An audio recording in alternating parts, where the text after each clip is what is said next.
An old man named Robert was looking through his camera when a package arrived. Inside was an old baseball glove with a letter attached. The letter explained that his childhood friend John had passed away in a tragic car accident. Robert grabbed an old photograph of a girl, packed his bag, and left a voicemail saying he would be away for a while. He prepared himself and left to attend the funeral. I present this flag as a token of appreciation for the honorable and faithful service rendered by your husband, Major John Sullivan. During the service, Robert drifted into memories of their childhood. He remembered playing with John and a girl named Carol, and how John once said he wanted to become a magician when he grew up. After the funeral, Robert thanked the man who had sent him the glove. The man said it was strange that a baseball glove had been important enough to be mentioned in John's will. When he asked how close they had been, Robert replied that they had grown up together with a girl named Carol and said he had hoped she would attend the funeral. The man then told him that Carol had died years earlier. The news shook Robert.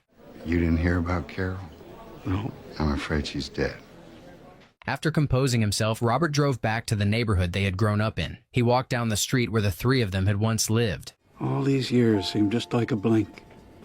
He reflected on how, as a child, a single day once felt endless, while now entire years seemed to pass in an instant. His thoughts returned to his 11th birthday. His mother had given him an adult library card even though he had wanted a bike. She explained that she could not afford one because his father had died, leaving them with unpaid bills, and she was struggling to get by. Your father didn't exactly leave us well off, you know.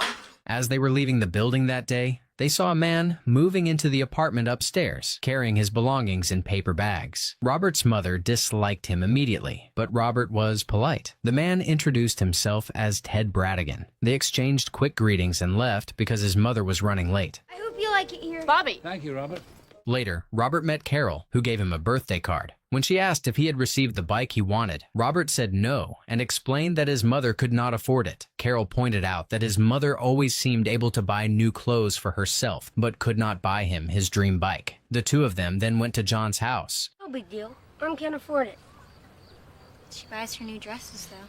They found John playing with his baseball glove. The three of them went into the woods, running around and playing. While they were there, Robert asked what inside straight meant. His mother had warned him never to be caught doing it, after telling him his father used to do it. Carol said it had something to do with gambling. John said it was a poker term, and that it was stupid, and they moved on. Later that night, Robert dressed up and waited excitedly for his birthday dinner. Instead, he received a phone call from his mother, telling him she had to work late and that the dinner was canceled. Disappointed but understanding, Robert agreed to stay home as she asked. Oh, and Bobby, make sure to turn off the gas ring when you're done with the stove, alrighty?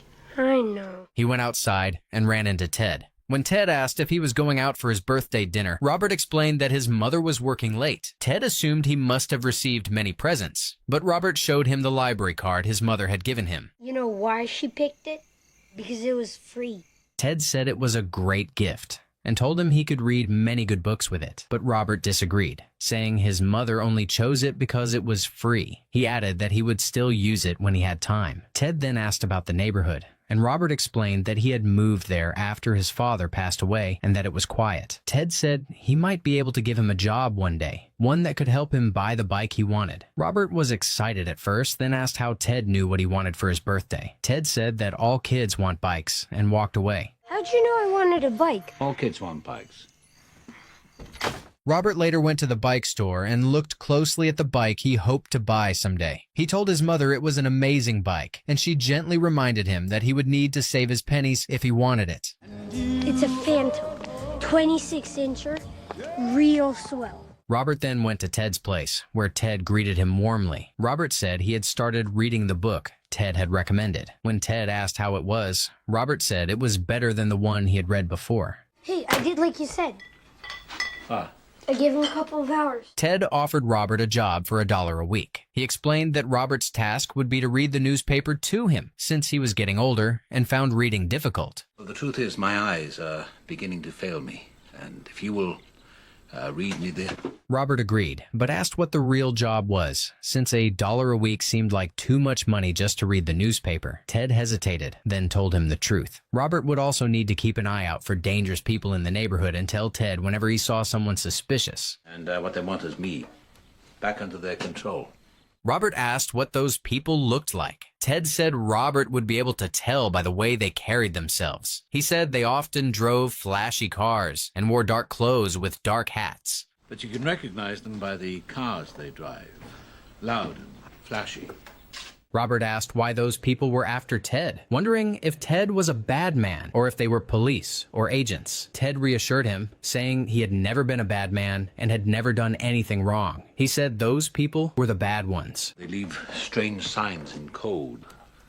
Obvious places like telephone poles and the like. Robert told Ted he would keep watch and let him know if he saw anything. Ted explained that those people often left signs to show they had been around, usually in obvious places like telephone poles and nearby structures. When Robert asked what to do if he noticed them, Ted told him to come straight to him, warn him immediately, and then run as far away as he could. What do I do if I see him? Run like hell was after you and tell me what you've seen.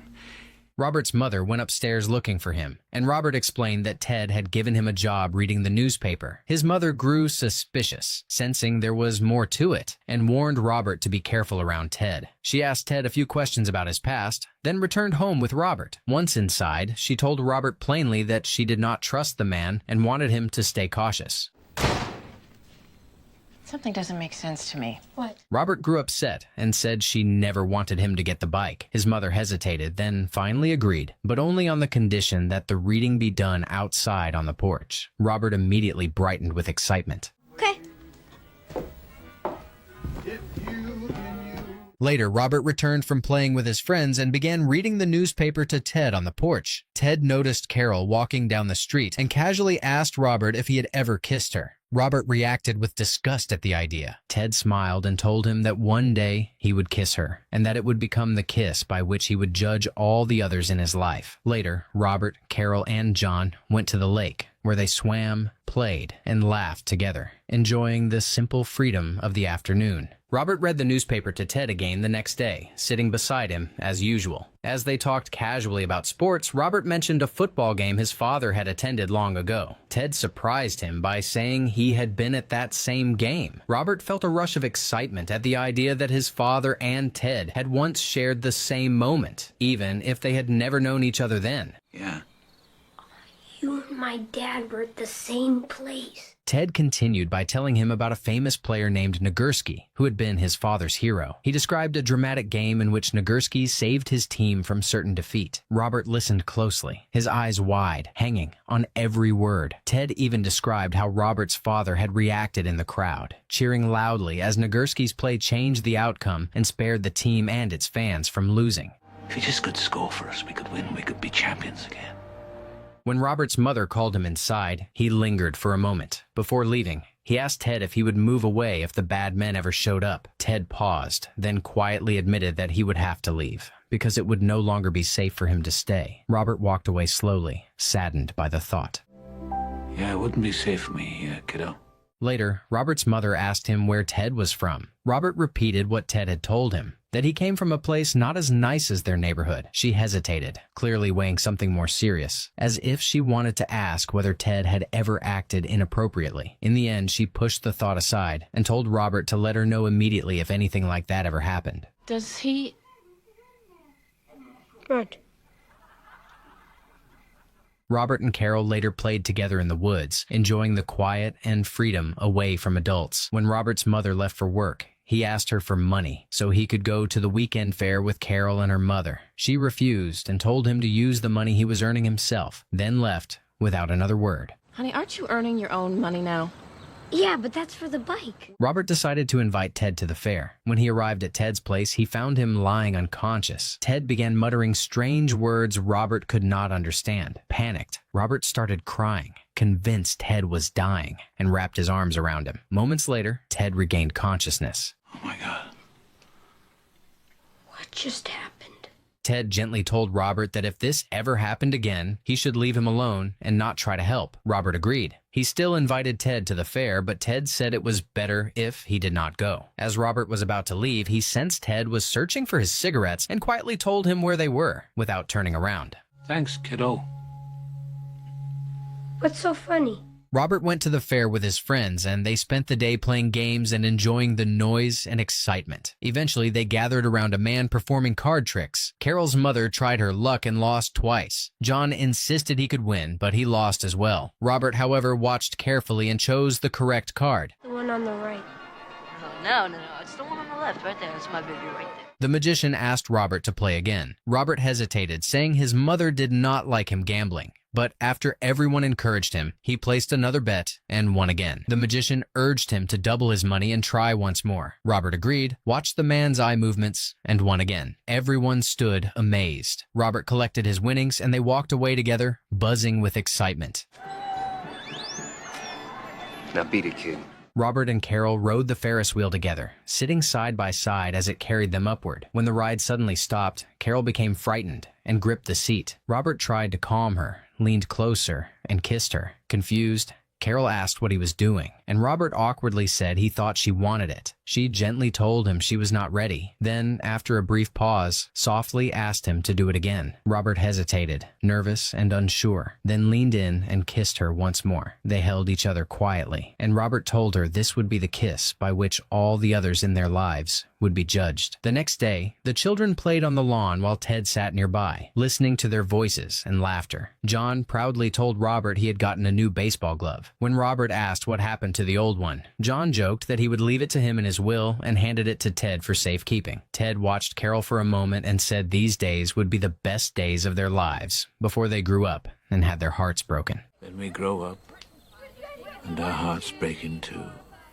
One afternoon, as Robert and Carol walked home from school, Robert noticed a strange poster and immediately thought of the bad men Ted had warned him about. Before he could pull it down, a group of older boys grabbed it and began bullying them. Later that evening, Robert's mother told him she had been given the chance to attend an important seminar and wanted to go. She said Robert would have to stay with John, since she did not want him staying with Carol, whom she suspected he had feelings for. No, I can't have you staying at your little girlfriend's house. She's not my girlfriend. Whatever. Robert explained that John would be visiting his grandmother that weekend. After thinking for a moment, his mother decided to ask Ted and invited him over for tea. Ted listened carefully, but hesitated. Robert's mother pleaded, explaining how important the seminar was for her future. She suggested that Ted and Robert could go to the movies, have dinner, or do anything they liked while she was away. You could sleep on the pull-out couch, which is oh so comfortable, and... After some thought, Ted said he would only agree if Robert truly wanted him to look after him. Robert, irritated that his mother always seemed to get what she wanted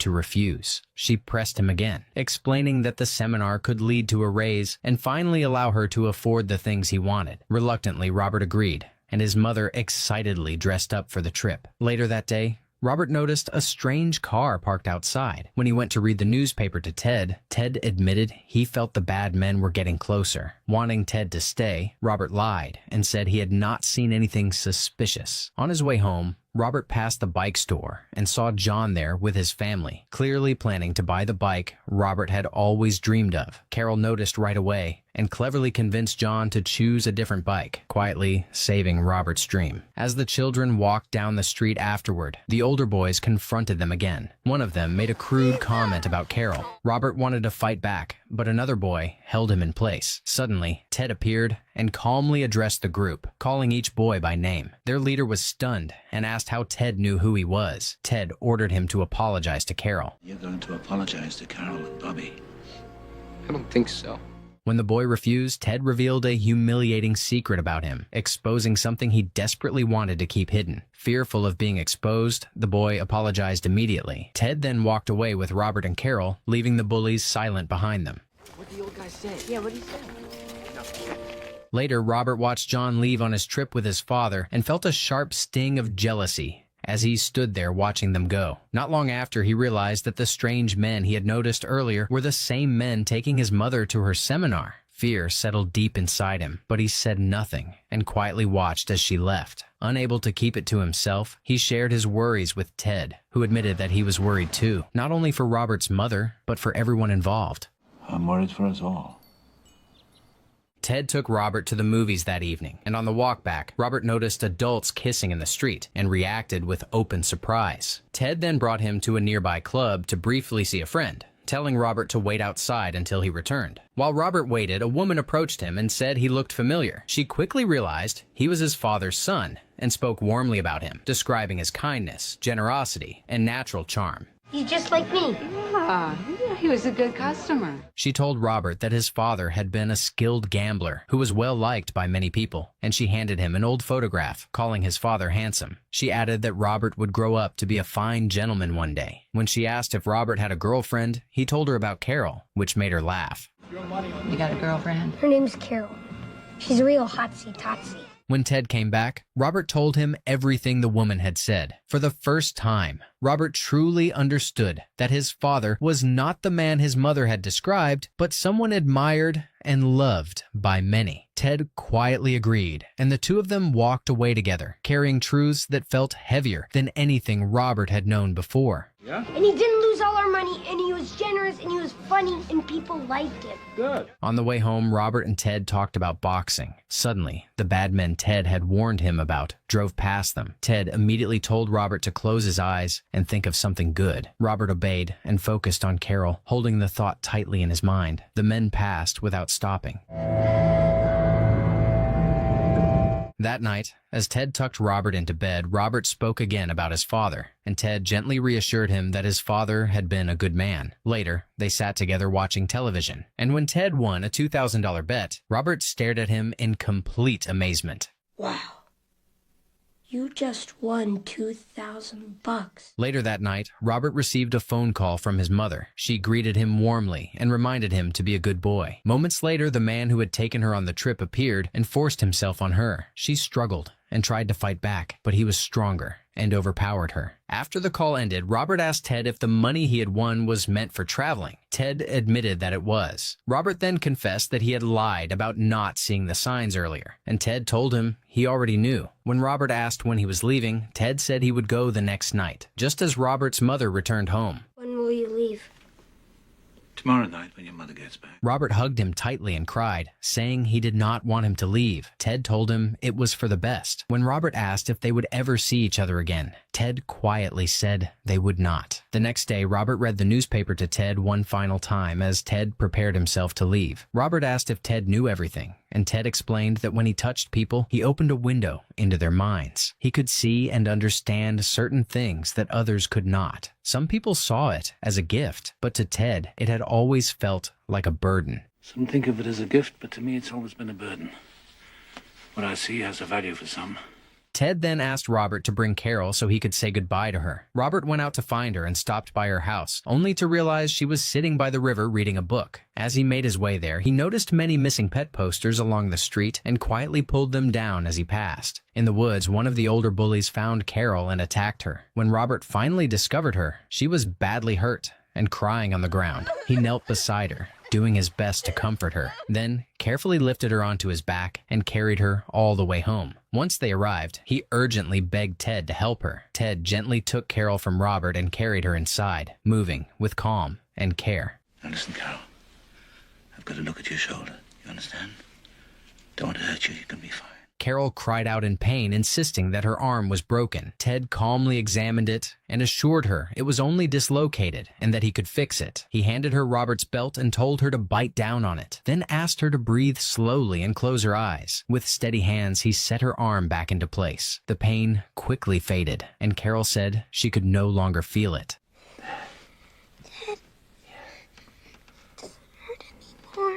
At that exact moment, Robert's mother returned from her trip, shaken and emotionally drained. She walked in, saw Ted helping Carol, and immediately assumed the worst. She slapped Ted and demanded that he leave at once. Robert tried desperately to explain what had happened, but his mother refused to listen and sent him to his room. She threatened to call the police and accused Ted of assaulting Carol.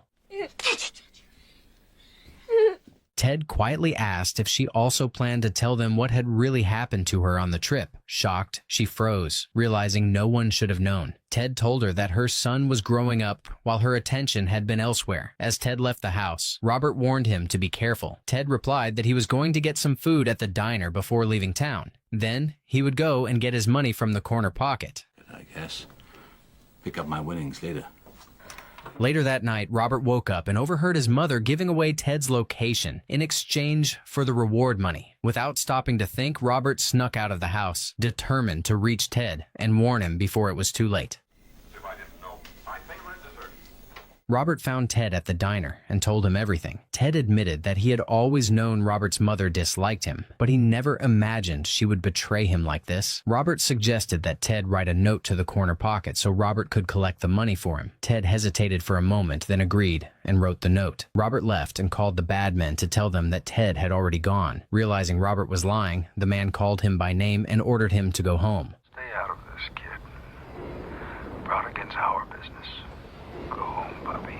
Robert managed to sneak into the corner pocket without being noticed. He handed over the note and collected Ted's money. When he returned to the diner, Ted was gone. Panicked, Robert ran outside and saw Ted being taken away by the bad men. Ted looked back at him and said that he would not change a single moment they had spent together. Robert stood frozen, watching helplessly as Ted disappeared from his life. I wouldn't have missed a minute of it, Bobby. Not a single minute. When Robert returned home, his mother yelled at him for sneaking out. A heated argument followed, and Robert accused her of driving Ted away. She insisted they needed the reward money. Robert threw the corner pocket money at her and told her to take it, saying she only cared about money and herself. He told her that she had not only betrayed Ted, but had betrayed him as well. He said he knew his father had been a good man, not the terrible person she had always described. Everyone liked him except you. You never liked me either. Robert's mother broke down in tears, finally realizing how deeply she had hurt her son. Later, Robert's mother found a new job outside Boston. Robert had gained confidence and learned how to stand up for himself during his time with Ted. One day, when a bully tried to hurt him, Robert fought back and won. Sometime after that, his mother asked if he would ever forgive her. Robert said he was working on it, and she hugged him tightly. Before leaving town, Robert went to Carol, gave her his new address, and asked her to write to him. She promised she would, and told him she would never forget him. Soon after, Robert and his mother left Boston for good.